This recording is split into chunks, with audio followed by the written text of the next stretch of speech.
Hi. My name is Pascal, and tonight I wanted to talk to you about the most influential album of the last 50 years. A piece of music so ingrained in the American psyche that it's become the soundtrack of a generation. Blink-182's Enema of the States. Yeah, give it up. Yeah.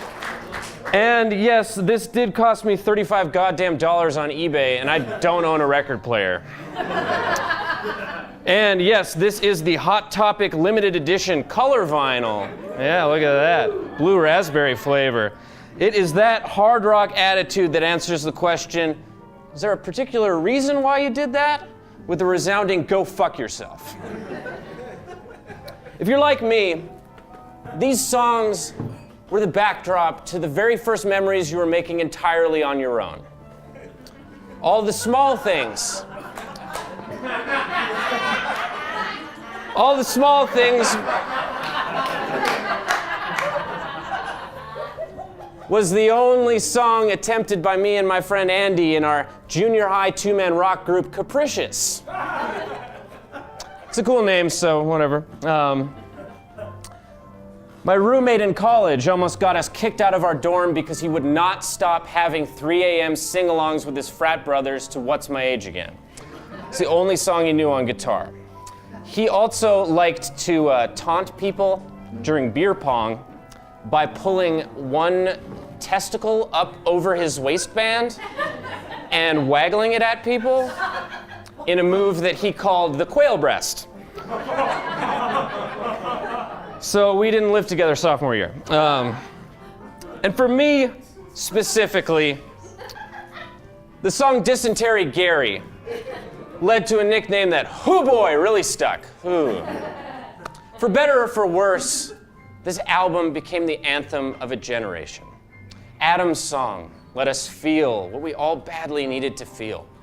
Aliens Exist gave hope to the misfits. Until we found out that Tom DeLonge just hardcore believes in aliens. That one, a little more literal than we thought. Party Song gave a fragile braggadocio to mediocre white dinkles. And Anthem soothed the pain of childhood by letting you pin your problems on the world, on your father, on your borderline Crohn's disease, whatever you got going on. The album touched everyone. Obnoxious chodes, lovable losers, accidental innovators, and most of all, enemas of the state.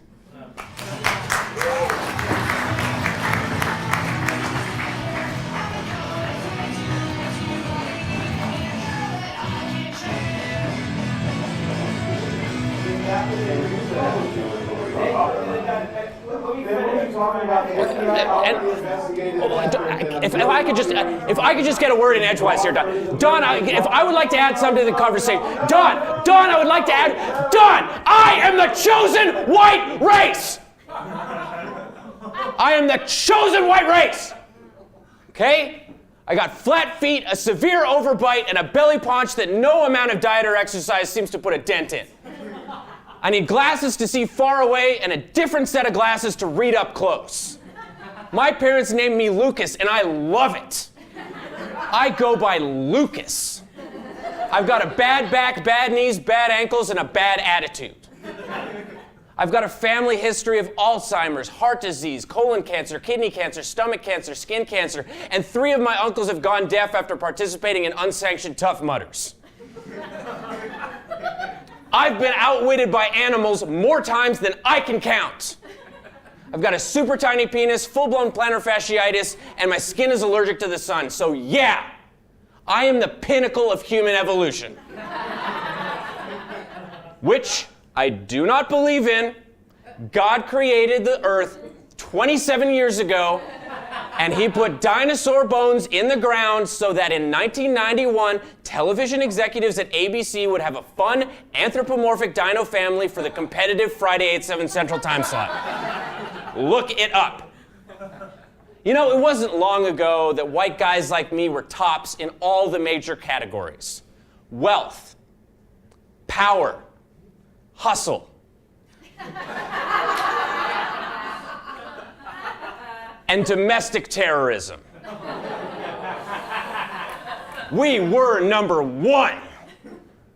But now, hard-working, innocent Chads and Tophers are under fire with racial prejudice never before seen in this country. And if you fucking triggered cuckflakes don't understand that, then maybe I need to read you a little story. It was the mid-90s, and in the Midwest, a young boy named Lucas yearned to be the best. He said, I know just how to bump up my score. I'll be the first kid in town with the new N64. Mom wouldn't buy one. She said maybe next fall, so Lucas shit his pants every morning for 3 straight weeks until she played ball. And like that, he was the cool kid of Kalamazoo, handsome and strong and well endowed too, he was. Even then, they thought it was good and big. He forced his own rules, made sure he always led. Every game of GoldenEye cost $7.50 a head. Sure, some would grumble or lodge a complaint, but that was soon fixed with a quick kick in the taint. Then the tides turned, a betrayal most rude. 3 other kids got N64s, Karen, Carlos, and Mahmoud. Oh, I think you can see where this is going. They stole Lucas's friends, they left with a whoosh. Let's hang with someone who's not an unbearable douche. That's not fair, Lucas cried as he sat all alone. There must be a way to force them back to my home. I don't want to compete, I just want impunity. So I'll gaslight Karen, frame Mahmoud for arson, and kick Carlos out of our gated community.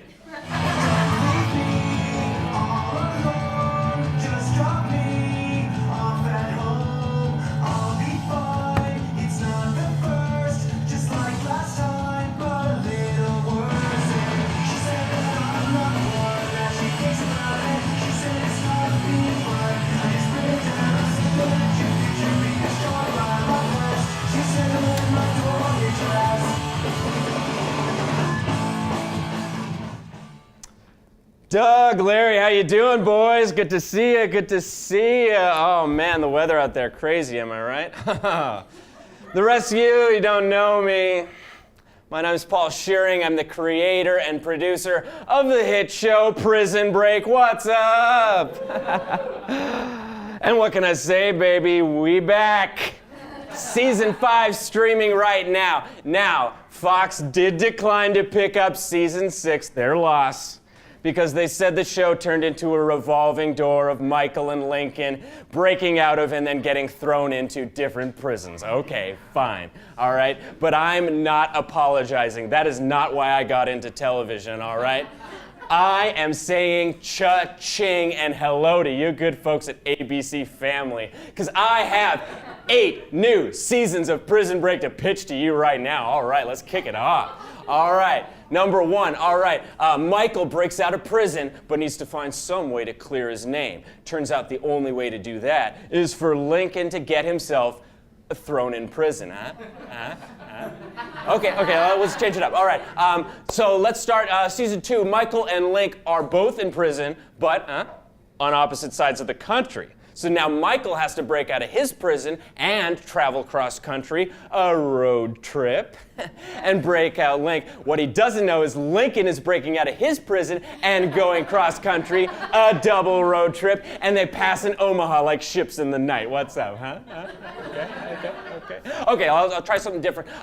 Michael and Link both break out of prison, but in a cruel twist of fate, they find out everyone else on the planet is in prison. This is pretty great, right? And when they have the whole planet to themselves, Michael and Link find out that the Earth is a bit like a prison. Okay, let's do something. Let's go completely on the opposite side of the spectrum here. Michael and Link get thrown in a Turkish prison, and they're having the time of their lives, okay? With their strict, overbearing father figure Salazar, plus their monkey sidekick Bertrand, and a rotating cast of kooky guest stars. Can you say John Stamos as a Turkish pedophile? I can, he's on contract right now, okay? Michael and Link find out that being in a Turkish prison isn't a death sentence. Or is it? It is. They're on death row in Turkey. You hate it? Okay, let's do something different. Let's do just some quick shots. Prison Break, the college years. Okay, no. Prison Break tacitly endorses the prison industrial complex. Okay. Prison Spring Break, you know what I'm talking about. Talking about eating ass. All right. No? Okay. But that's totally fair. Okay, one more. This is going to blow you guys' mind. Michael and Link break out of prison with a stolen bag of grain. Then they reach a river with a boat that can only carry 2 items. Now, if you leave Michael and the bag of grain on one side, Lincoln gets thrown into prison, Michael has to break him out. If you leave the bag of grain and Link on one side, Michael gets thrown into prison. Now, this is where it gets interesting, okay? You leave Michael and Link on the same side, they both get thrown into prison, and the bag of grain has to break them out. No, you hate all of them and want me to die? Okay.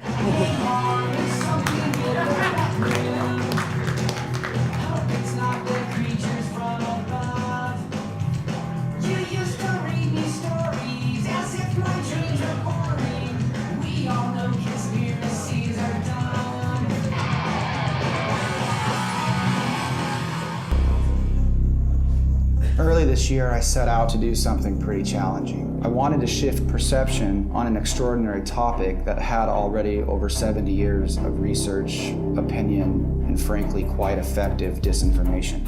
I had the rare opportunity to present my ideas to an executive with the Department of Defense who worked in special access programs in an area called Watertown, also known as Area 51. That meeting led to multiple clandestine encounters across the United States, from desert airports to vacant buildings deep within Washington, D.C.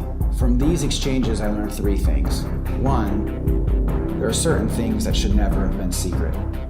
2, there are secrets that were justifiable at the time but should now be disclosed. And 3, there are things that are so unimaginable that certain interests believe that they should never, ever be made public. After this, you might even agree. Wow, it's Tom DeLong, everybody. This makes so nice. Hello, Phoenix UFO Expo. My name is Bruce Penticton. I am the VP of Operations at To the Stars, a science and entertainment conglomerate founded by Blink-182 frontman Tom DeLong.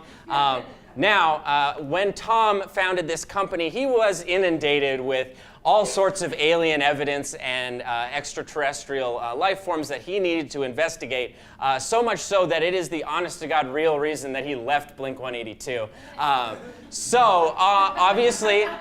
Obviously, Tom couldn't be here tonight, but he asked me, Bruce, to leave my family emergency leave and come down here and give the speech. So as soon as I cleared everything with my wife and the sheriff's deputy, I was on the next plane here. So without further ado, let me present To the Stars, an exploration of the outer reaches of extraterrestrial science. And also, has anyone seen my son? So starting off, some fun facts. We have been contacted by alien races throughout our history.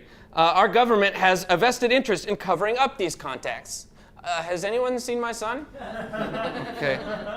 So some sightings. Black triangle UFOs, these are very exciting. And I just want to quote Tom DeLong on this. These are, quote, pure unadulterated anti-gravity. It would scare people if they knew it existed. The source on that is we searched black triangle UFOs on YouTube. There's nearly 200,000 results. Moving on, so blimp-like flying craft. So these are a turn of the 20th century phenomenon. And again, I'll quote Tom on these as, quote, they went across the country and landed in different cities, and mayors and senators met with the pilots. It was national news, and then they completely disappeared. No one knows who they were.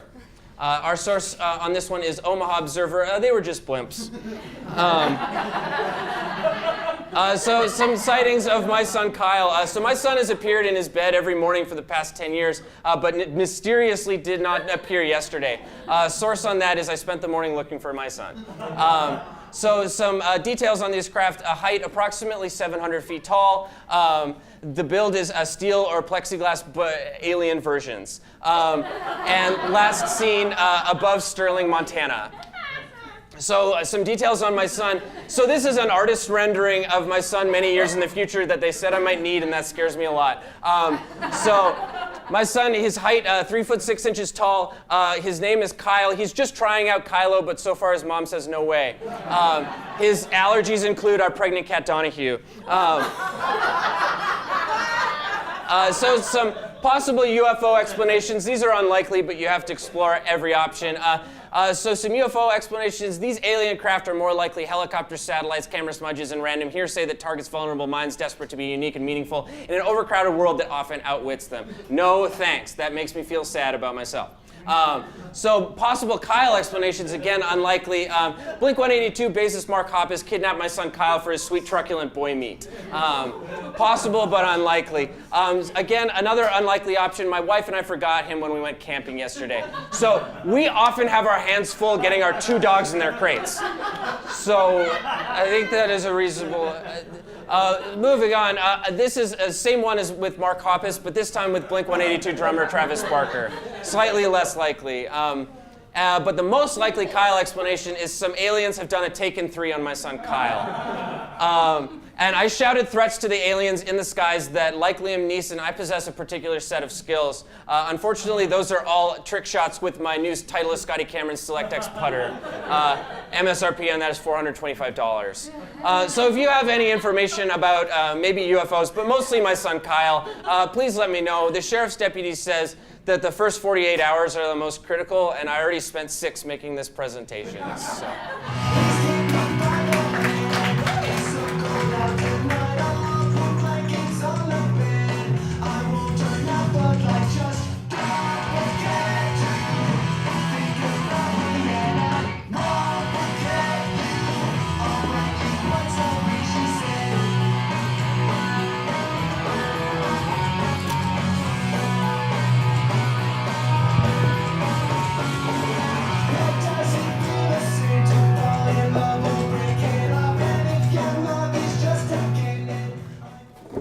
What's up, guys? Gary here with another unboxing video. We got a super exciting one. It's my grandfather's ashes. Now, this buckle up, folks. It's more of this. Now this is a follow-up to my previous video where I unboxed my grandfather's home dialysis equipment. So, if you haven't seen that, make sure and go and watch that one first. Otherwise, hella spoilers, y'all. Now, Grandpa does come in this coffee can, and I know I'm going to be getting a lot of comments like, oh, why didn't you do a decorative urn? But I'm going to be spreading Grandpa's ashes elsewhere anyway, and I'm a bit of a jokester, guys. I thought, I don't know, it would be funny if, I don't know, what if, maybe my roommate saw, this coffee can, he tried to make coffee out of Grandpa, and it didn't end up happening, but it was fun to think about. So let's not waste any time. Let's get Pop out on the table here. And a huge shout out to Edmondson's Crematorium. They really pack it in nicely on these guys. So the first thing I'm noticing is a lot of dental fillings. Now I thought that we would get maybe 2 or 3, but it looks like they've packed in 6 dental fillings, which is a little surprising, but it maybe shouldn't be because Grandpa's official time of death was 2:30. That was funny. I'm just kidding, guys. I'm a bit of a jokester. It was 7:30 p.m. We were all out at dinner, so it was just him and the mean nurse. All right, this next part I'm super excited about, guys. It's where we're gonna spread Grandpa's ashes now. I'm gonna go kind of against the grain. I'm gonna do things a bit differently, and I'm gonna put most of Grandpa's ashes in this envelope and send them to my good buddies at Squarespace. Whether you got a website portfolio or just a simple landing page, Squarespace's easy-to-use tools make building your website a breeze. Now get 1 free month with coupon code TragedyBangBang. Just gonna slap this with some official US postage from stamps.com, and we are good to go.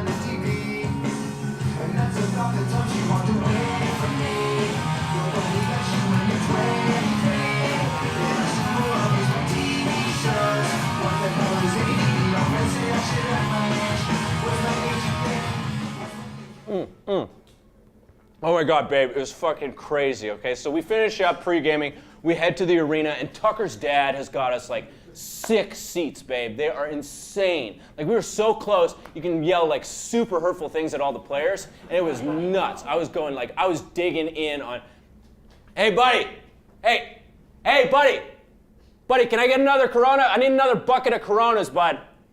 Bud, I need another bucket of Coronas. I'm trying to find my line, bro. All right, anyway, babe. So I'm digging in on Anthony Davis, right? Basketball player, babe. He's got the yeah, I know that he's taller than me, babe. They all are, okay? What's that supposed to mean? Oh, yeah? You know what I think of that, babe? Watch this. Boom! Quail breast, babe. Look at that. Look at that, Bennigan's fucking quail breast. Suck my nut. Boom, babe. Buddy, I need another Corona. I need to find my line, bro. All right. Anyway, babe, I was like fucking digging in, and this guy just starts like chirping me. And he's like, oh, you know who my father is? I'm like, I don't know, buddy. He's like, he's in the Fortune Top 200. It's like, cool, what? Oh. He's in the Fortune Top 200, babe. And I'm like, is it Jeff Bezos? And he's like, no. God, I'm sorry, babe. It's just, it's really, it's enough quail breast. Oh, God. Oh, no. Oh, no. Oh, no. Oh, no. Oh, God. Oh, God. Oh, no. Oh, no. Oh, no. Oh, God. Oh, fuck. Oh, fuck. Oh, no. Oh, no. Babe, call the police. Babe, call the police. Fuck. Oh, babe.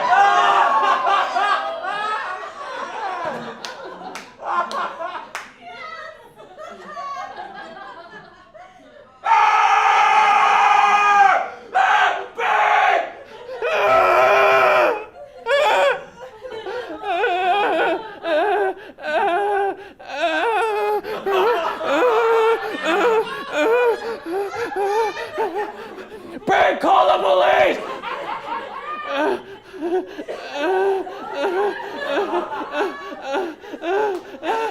Who has ice? Oh my God! Who has ice? Somebody! I need my balls! It's all I have! Who has ice? Oh.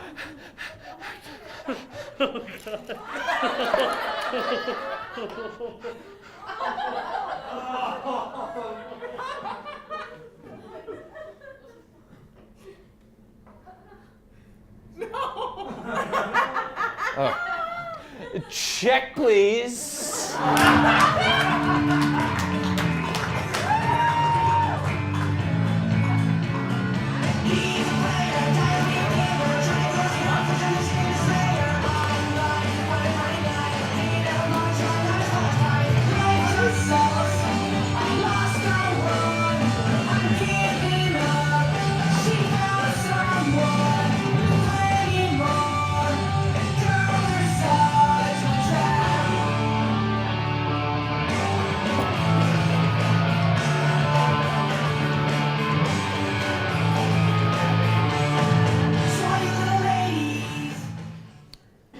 Dysentery Gary, an ode to shitting. Everybody poops, but not everybody poops, you know? Digs in with a good book and a warm, comfortable hoodie. Whiles away the hours in a half-nude crouch, as if in prayer to our almighty ass God. Each hot snake my Eucharist. No, I poop. An ex of mine once said she'd never seen someone poop as much as I do, and she used to have a granddad. At home, where my attachable bidet and squatty potty changed the game. In the Green Mill bathroom, a feverish emergency still regretted. And at work, because Dad always told you, when you find what you're best at, never do it for free. And in my pants, where gambles with El Gallo Bravo No. 5's loaded steak burrito are won and lost. I was 5 years old the first time I remember shitting my pants. I was playing in the front yard, the low, familiar rumble of my new favorite friend, the fart. I let it go, floodgates, I filled my pants.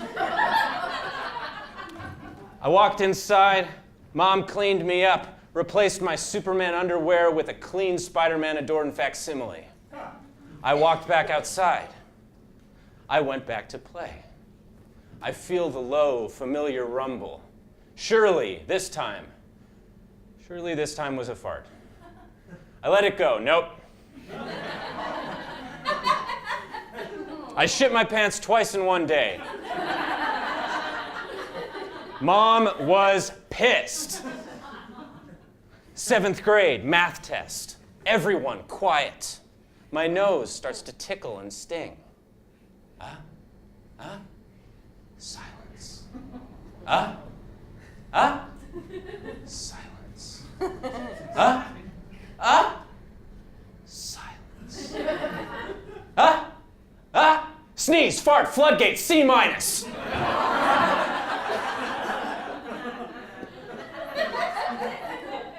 Age 24, coming home from work, get off the bus at Halstead. 5-alarm emergency had been loaded in the chamber since Pulaski. I glide run home.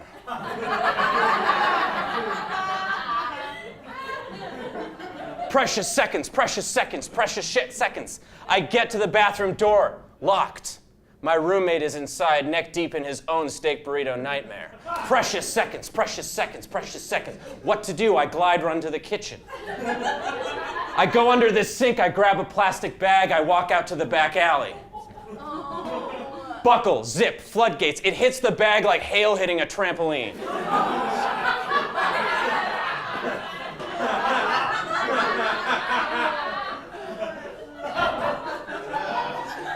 A worker at the Italian restaurant catty-corner to where I am comes out back to take out the trash. We lock eyes in the closest I will ever come to an out-of-body experience. Next week, I tell myself, next week, I cut out dairy.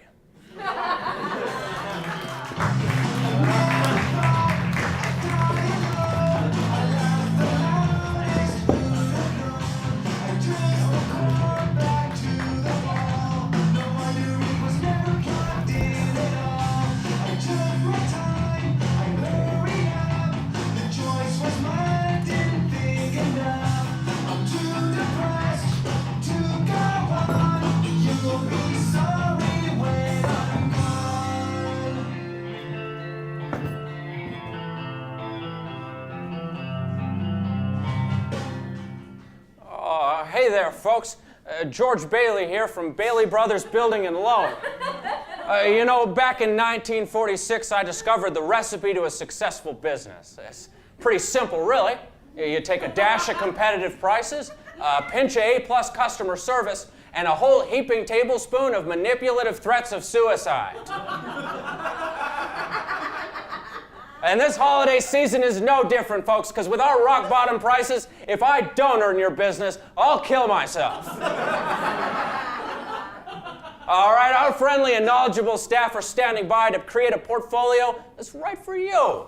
You want a 5-year fixed-rate CD? You've got it. You want to diversify your bond portfolio? You've got it.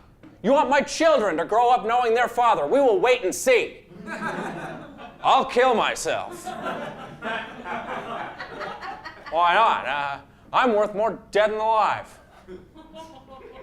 I give my whole life to this town. I get nothing back. What do I get? A bunch of lousy kids, a woman I have to hold her head like this to kiss her every time.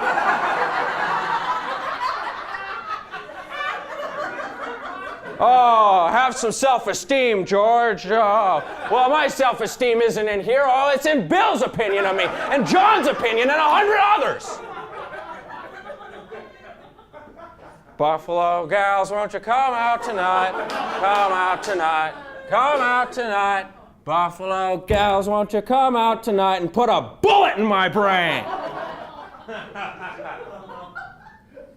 Oh, and here at Bailey Brothers Building and Loan, we know that the customer is always right. Oh, you want the moon? Well, say the word, and I'll throw a lasso around it, and I'll pull it down. And if you find a better rate on a 1-year Treasury security, well, I'll throw that lasso around my neck, and I'll kill myself.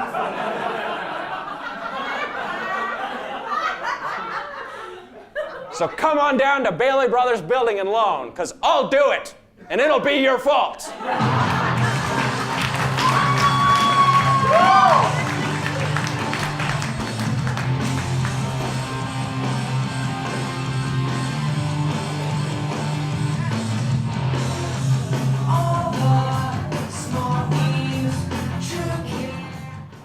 Hey guys, so this kind of a strange thing happened to me this past Christmas. I was at home visiting my folks for the holidays, and they live in Houston, which I was born in Calgary in Canada and moved there when I was a kid. It was a huge culture shock, and still is pretty much any time I go down there. It's like you get off the plane, it's hot and it's humid, all the buildings are made of stucco and chicken fried steak, and you turn on your phone, it's blowing up with Amber Alerts. It's a different culture. That really happened to my brother, by the way. And visiting my folks is always kind of weird. So I was, in my childhood room, I was looking through some old stuff, and I found something that my dad gave to me when I was 15. And I don't have a lot of things from my dad, and we're just kind of don't have that relationship. And this was really indicative of kind of who he was and what our relationship was. And it's this bulleted list of family rules and expectations. So a bit about our family. My dad is an engineer. Me and all 3 of my siblings are engineers. So we primarily communicate by bulleted list. Like I'll come downstairs in the morning and there's like a little note that's like, Gary, I am Bullet, proud of you, Bullet, picking up eggs. And that's ridiculous. He wouldn't say he's proud of me. But and my dad is just sort of a person who sees the world in a kind of different way and doesn't get when people don't see it that way. And it took me a long time to stop being angry at him for who he wasn't and start appreciating him for who he was. And who he was is a person who gets in passive-aggressive arguments with the staff at Panda Express. He's just like, well, I guess the customer doesn't matter then. I'm like, yeah, Dad, it's Panda Express.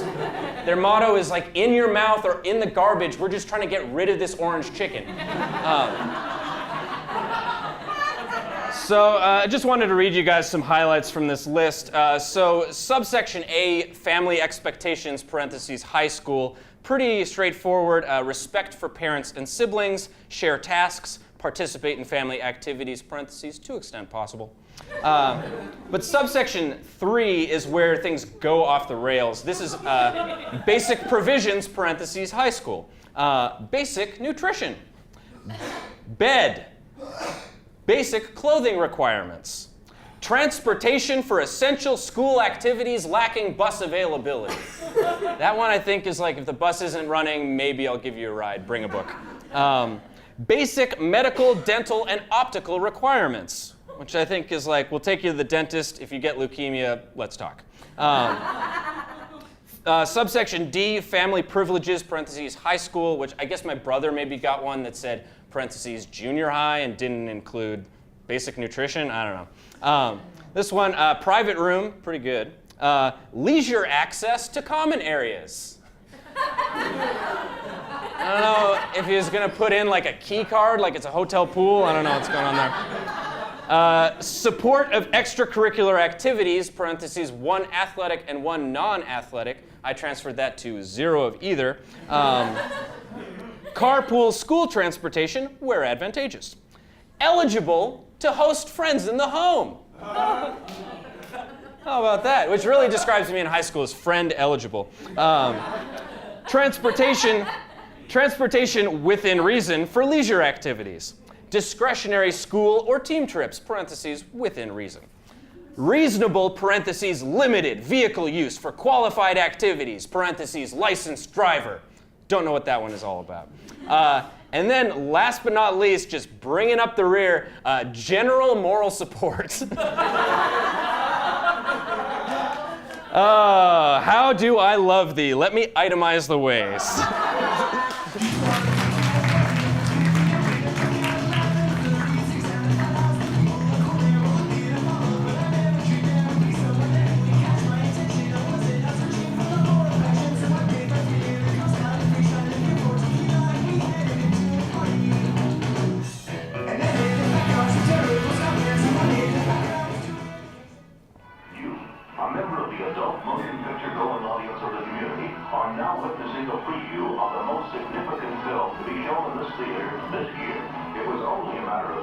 a major American studio, filmed a strictly adults-only movie.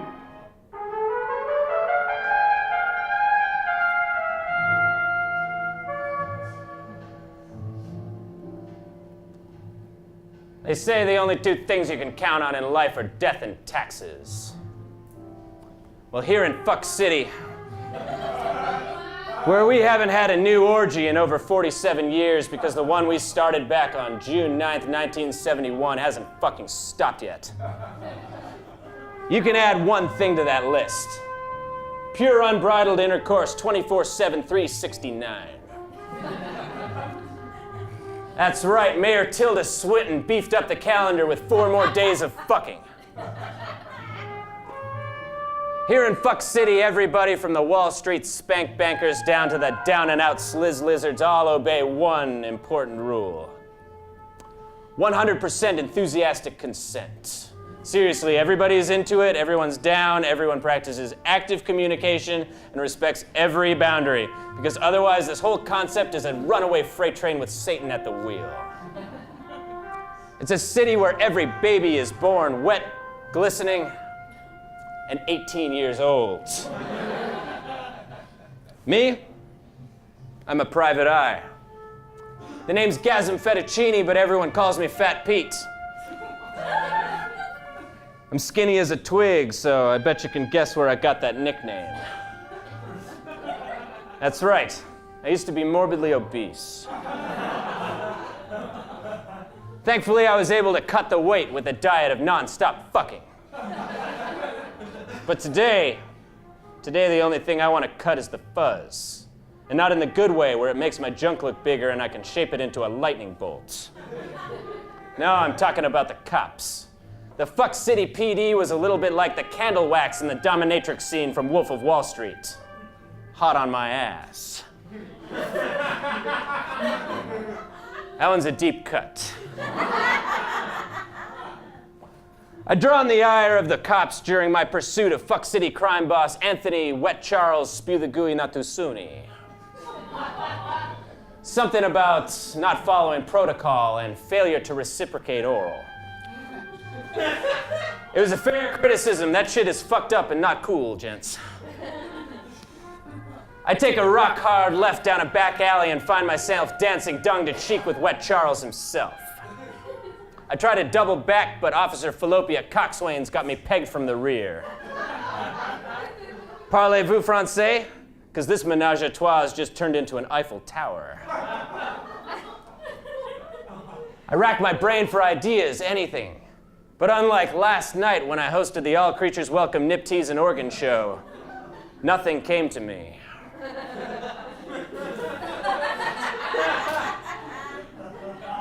And just like that, Wet Charles disappeared down the alley. Almost had him. Officer Coxswain is slapping a pair of cuffs on my wrists and lowering my head into her cruiser, if you catch my drift. And you should, these have all been sex things. This old song and dance, huh, officer? Just another day in Fuck City.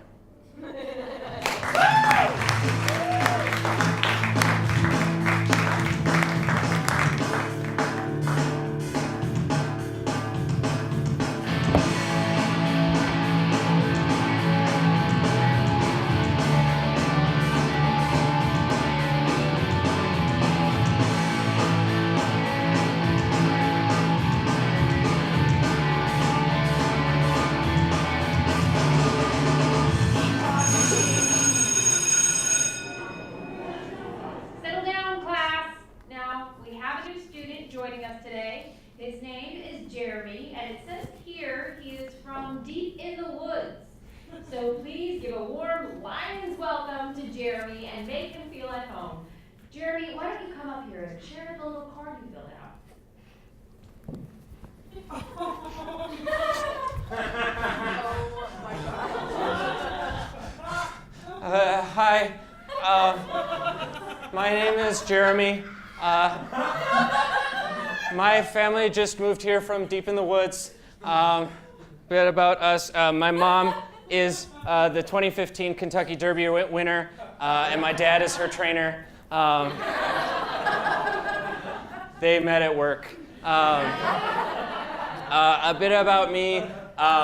My favorite sport, lacrosse, obviously. And my favorite hobby is fitting in. Very good, Jeremy. Now, if you'll take a seat, we're having a quick pop quiz on exponents. Okay. Just be a second. Excuse me. Sorry. I'm gonna find a seat real quick. I'm sorry. I'm sorry. Just be 1 second. If I can just, is there a seat? Can you not stand right behind me? Because I get nervous and then I kick. Can I, I'm gonna sit in your lap.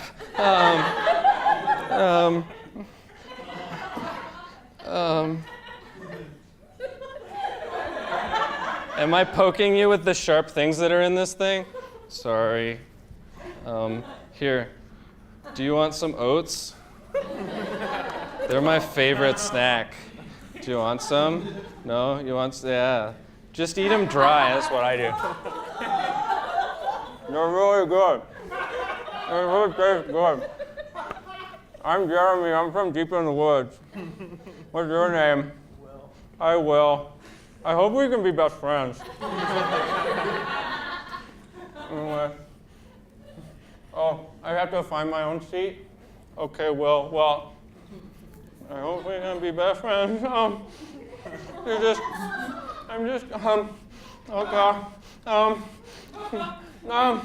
Just if nobody could be behind me for a little second, because I get nervous and I kick. Oh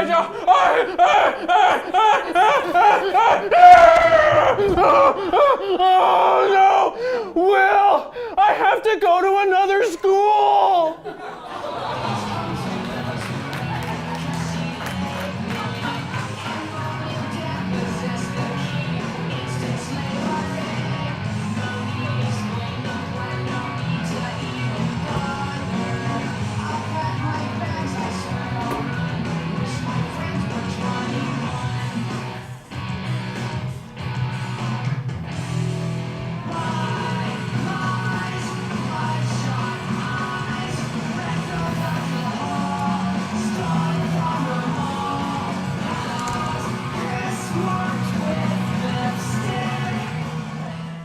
What's up, 23andMe employees, or should I say 23andMe customer service heroes? Yeah, what's up? Who is ready for the Q4 company-wide financial review? Pew, pew, pew, pew. Karen was supposed to have that sound effect. Next time, Karen. All right. Guys, 2017, huh? What a great year. All right. And folks, it's been an amazing 10 years here at 23andMe. When we started, it was simple idea.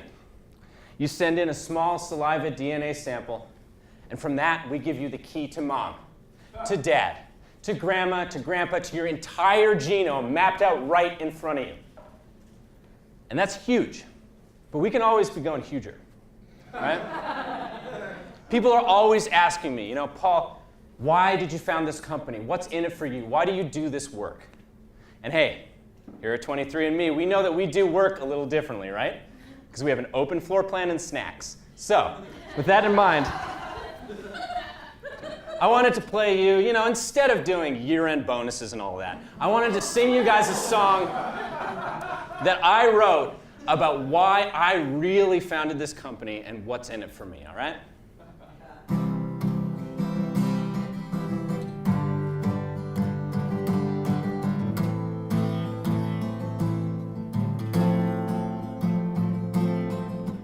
Don't need money, don't need fame, none of that I'll ever claim. Don't need awards or accolades, won't change how the sausage gets made.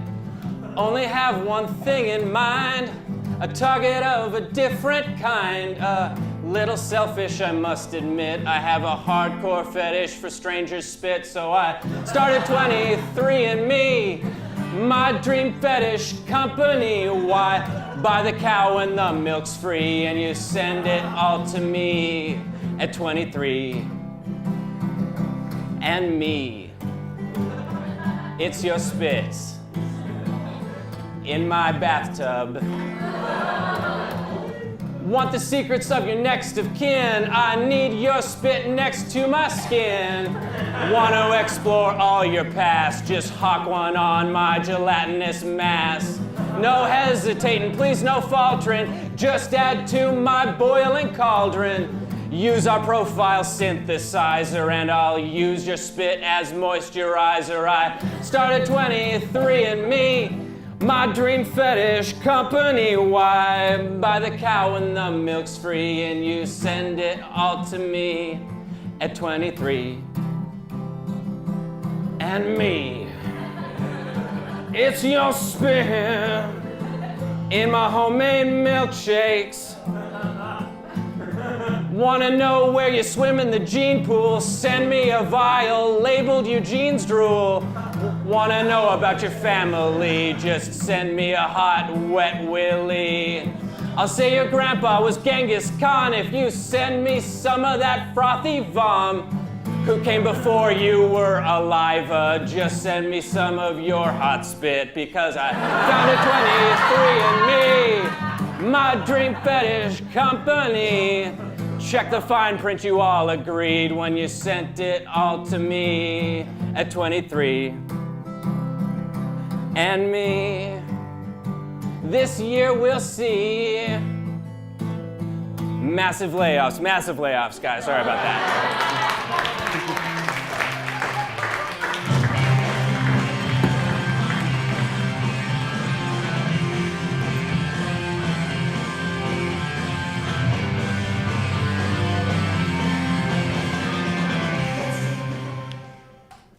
Hey, babe, how do I tell if the camera's recording? I can't see the light if it's pointed at. Never mind, babe, I figured it out. Hey, Josh, what's up, buddy? It's your dad. If you're watching this, it means I've been killed trying to be the first man to cross the Panama Canal on a kiteboard. It sucks. It sucks, I know. I mean, it's tough, right? But I knew the risks going in. One of them was that it probably wouldn't work and I would die. So.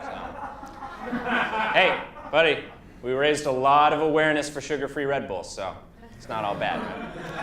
Now, since I'm not going to be around to raise you, I wanted to make a little video of some fatherly advice, so let's just kick things off, all right?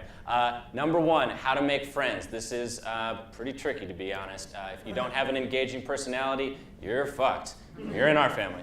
So what I would do is tell everyone you have a medical marijuana hookup. It doesn't have to be true, just get your foot in the door with people, all right? Number two, how to find a job. Now, once you have your weed hookup friends, chances are someone's uncle owns a roofing company. So just tell him that you're forklift certified and you're in. Doesn't have to be true, just get your foot in the door. You know what I'm saying?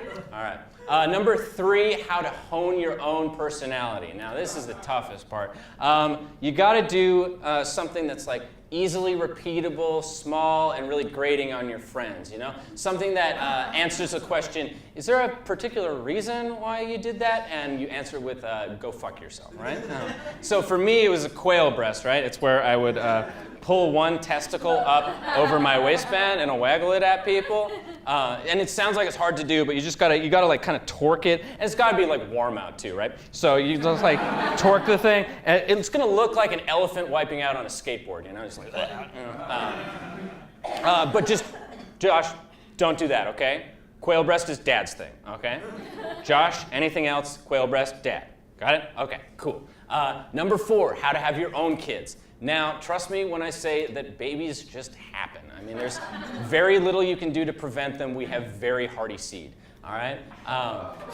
And once you have your own kids, your world is going to be turned upside down. You're going to have a lot more appreciation for your own mom and dad, except mostly mom, because I'll have been dead the whole time.